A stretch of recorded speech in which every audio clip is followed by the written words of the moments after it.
The concept of urban innovation centers is really something, a nomenclature that's been given in the last decade.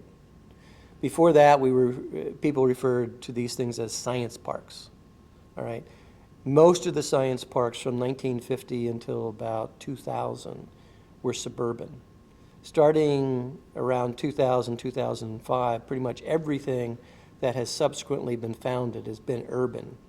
Now, there were a couple along the way that were urban, but almost everything in the last 15 years has been urban in nature, and there's been an evolution in thinking that these are now urban innovation centers.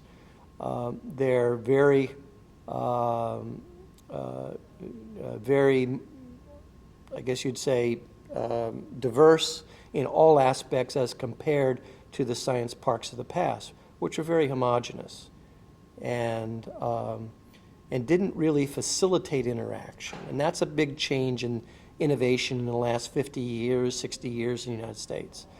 Going away from the vertically integrated company, which then carries its own corporate culture, and everything has to be developed inside, and everything has to be protected, to a more open innovation center where there are lots of people contributing. The threats to that are, gee, what do I do with my intellectual property? Somebody going to steal it.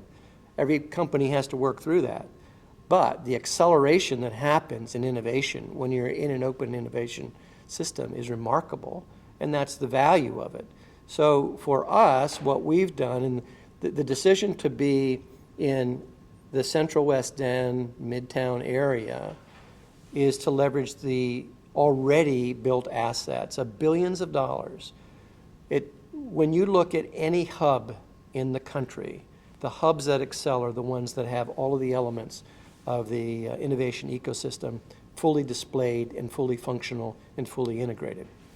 When the Cortex initiative, in its seminal thinking back in the 1990s, when people first started to say, what do we need? They did an environmental scan and decided, well, we're weak in a number of areas, we're strong in a number of areas, and in certain key areas we're not even on the bus yet. So what had to happen was a very systematic planning of people taking different roles and creating a diverse ecosystem. Well, Cortex was part of that creation, and for us, being here was very intentional in this Midtown area, Midtown Central West End area, because we had very key elements of infrastructure that were essential to make innovation centers work. We've got national and internationally renowned university systems, and that with great research that's going on, great faculty, and great students that are coming through. A very key essential element for an innovation district is a workforce that you can readily recruit and grow. We had also great cultural and neighborhood amenities, which is something, again, that our current workforce is looking for.